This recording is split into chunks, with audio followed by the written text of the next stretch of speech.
네, 이전의 상황에도 수능연계교재 수능특강 독서입니다. 독서. 인문예술지문 시 10번째. 니체의 예술 철학. 그죠? 뭐 철학이랑 예술이랑 같이 섞여 있는 것 같네요. 봅시다. 봅시다. 19세기 철학자이자 미학자인 니체가 말한 삶은 생생하게 작동하는 현실의 삶이다. 그는 인간의 삶이 무엇으로 설명될 수 있는가? 라는 근원적인 물음을 던지고 철학, 윤리, 종교 등의 삶을 설명하지 못한다고 말했다.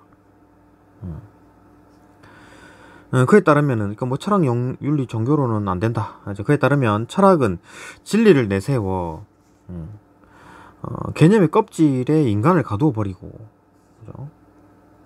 윤리는 당위를 통해 마치 모든 문제가 해결될 것처럼 현실의 삶을 포장하며, 종교는 인간이 현실의 문제를 회피하고 현실 너머의 문제에 집착하게 한다. 그렇죠? 현실 너머의 문제. 그는 이러한 비판적 의식을 바탕으로 오직 미학, 즉 예술을 통해서만 인간의 삶이 정당화될 수 있다고 말한다. 예술을 통해서만. 이것이 니체 초기 미학의 핵심 주제인 예술과 형이상학이다. 니체는 예술과 형이상학과 관련하여 인간의 삶을 이해하는 데 중요하면서도 근원적인 예술 충동으로 아폴론적인 것과 디오니소스적인 것을 제시하였다. 아폴론적 예술 충동은 질서의 원리를 상징하는 것으로, 질서? 형상과 형태를 만들고 기준이나 틀을 규정하고 인식하는 것이다. 이 충동에 의한 인간은 하나의 개체를 다른 개체와 구별되게 만들어주는 개별화 원리를 사용하여 구분이 가능하고, 인간은 하나의 개체가 개별화 원리, 그죠? 산정 가능하며 인식 가능한 조형 체계를 만들어낸다. 그는 이와 같이 만들어져서 아폴론적인 것을 꿈과 관련지어 설명하였다. 여기서 꿈은 현실의 어려움을 버티면서 살아가고자 할 때 생겨나는 마음의 힘이라고 해석할 수 있는 것이다. 꿈을 꾼다. 그죠? 뭐 진짜 자면서 꾸는 꿈이 아니라 뭐 바라는 그런 거. 그는 예술가가 꿈을 지니고 있어 완전한 세계를 지향하는 예술 작품을 창작할 수 있다고 보았다. 그에 따르면 아폴론적인 예술 충동에 의해 창작된 것으로는 조형예술인 조각이나 회화를 들 수 있다. 디오니소스적 예술 충동은 무질서를 상징하는 것으로 인간 안에서 무매개적으로 솟구치며 어떤 형태나 경계를 만들지 않고 모든 것과 하나가 되는 일체감을 지향하는 것이다. 니체는 디오니소스적인 것을 도치와 관련지어 설명하였다. 그렇죠? 여기 이제 아까 이제 아폴론적인 것을 얘기했었고, 그 다음에 그죠? 이번에 이제 디오니소스적인 걸 얘기하겠네요. 그죠? 이건 이제 뭐 도치와 관련되어 설명하였다. 그죠? 도치는 구별을 없애고 다양한 개체를 하나로 융합시키는 것을 의미한다. 디오니소스적 예술 충동에 의해 인간은 세계의 근원적 모습과 일체감을 느끼게 된다. 융합되니까. 이와 같은 도치는 개별화의 원리를 붕괴시킨다. 개별화는 따로따로 분해시키는 거고, 이건 융합이니까. 그죠? 그에 따르면 비조형적인 예술인 음악이 디오니소스적인 것의 대표적인 예다. 이와 같이 그는 두 충동, 그죠? 디오니소스적, 그다음 아폴론적, 그죠? 두 충동을 대립적인 것으로 상정했다. 그러나 그는 두 충동이 지속적인 상호작용을 하는 것에도 주목해. 상호작용? 아폴로적인 것이 없이는 디오니소스적인 것이 성립될 수 없고, 디오니소스적인 것이 없이는 아폴론적인 것도 성립될 수 없다고 보았다. 서로 그죠? 상호작용을 한다. 니체는 디오니소스적인 것이 아폴론적인 것에 비해 영원하고 디오니소스적인 것이 영원하다고요? 근원적인 예술의 힘을 발휘한다고 주장함으로써 음악의 중요성을 강조하였다. 그는 음악의 비조형적인 특징을 주목했다. 형상화를 의도하지 않는 비조형은 결과적으로 시각적인 것에 얽매이지 않는다.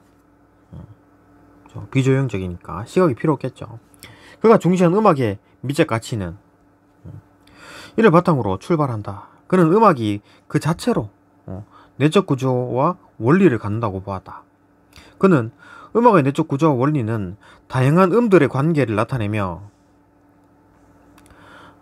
음들 사이에 차이가 있는 관계를 역동성으로 이해할 수 있고, 그 역동성을 현실 세계에서 삶의 의지로서의 의지인 생명력이 발현된 것으로 파악한다.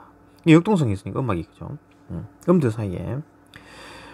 그에게 음악은 현실 세계에 생명력을 부여하는 근원적인 예술의 힘으로 이해되는 것이었다. 이러한 음악에 비해 회화는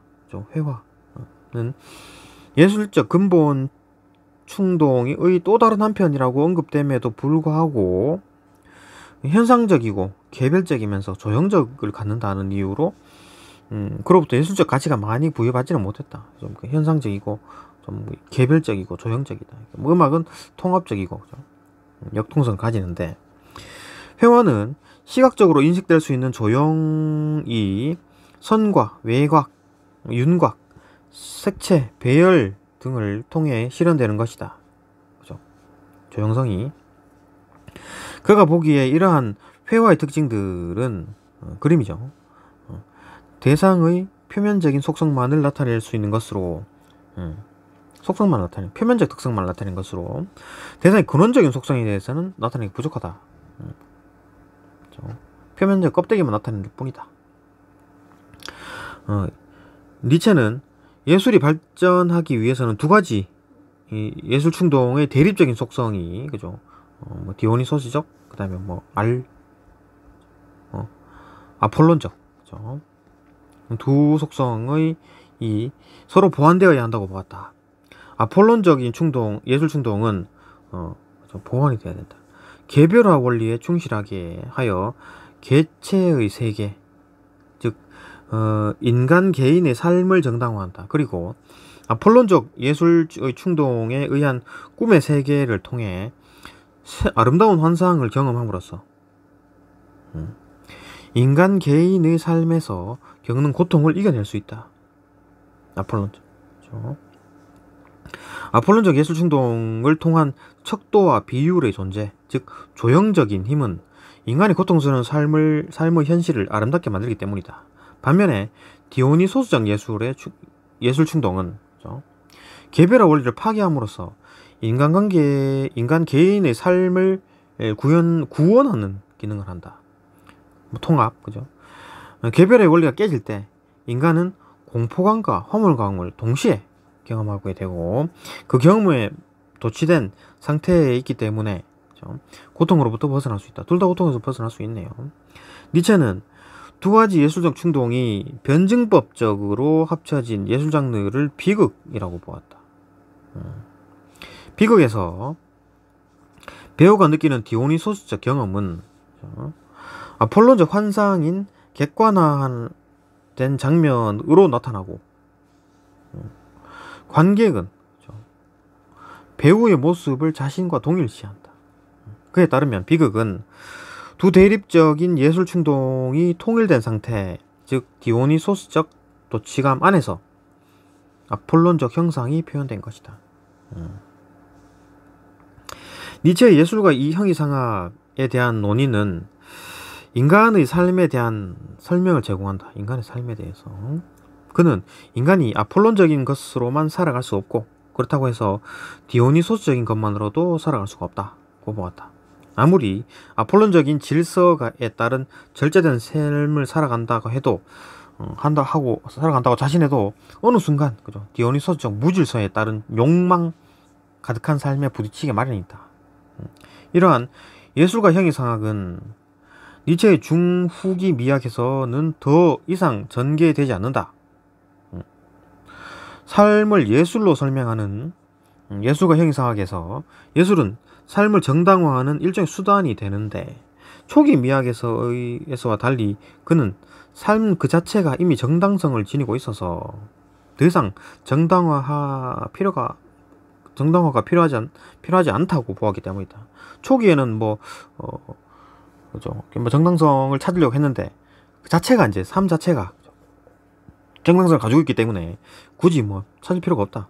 그는 삶은 어떤 수단에 의해 설명될 수 있는 것이 아니라 그 자체로 그죠? 받아들여야 하는 것이며 왜 사는가 이런 거 그죠? 생각할 필요 없이 그 자체다. 그죠?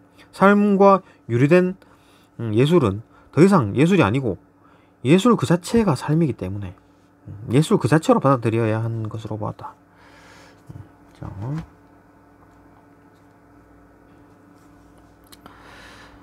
자, 문제 봅시다.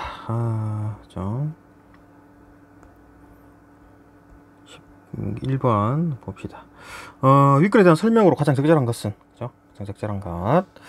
답 5번이고 그죠? 5번입니다. 갑니다. 2번 그죠? 윗글 읽고 니체에 대해서요. 이한 내용으로 적절하지 않은 것은 역시 5번이네요. 그죠? 더 넘어갑니다. 3번. 기업과 이론에 대한 설명 적절하지 않은 것은 답 3번이고요. 더 넘어갑니다. 4번. 윗글 바탕으로 보기를 이해한 내용으로 적절하지 않은 것. 윗글 바탕으로 그죠? 보기를 이해한 내용으로 칸딘스키 얘기가 나오네요. 쭉 읽어보고 답은 4번 그죠? 이렇게 하면 보이나요? 4번. 더 넘어갑니다. 자, 5번 봅시다. 윗글 A의 관점에서 보기에 대해 이해한 내용으로 가장 적절한 것은 쇼펜하우는 어쩌고저쩌고 그죠? 답은 4번이고요. 그죠? 오케이. 자, 넘어갑니다. 여기까지 보고 다음 질문으로 갈게요.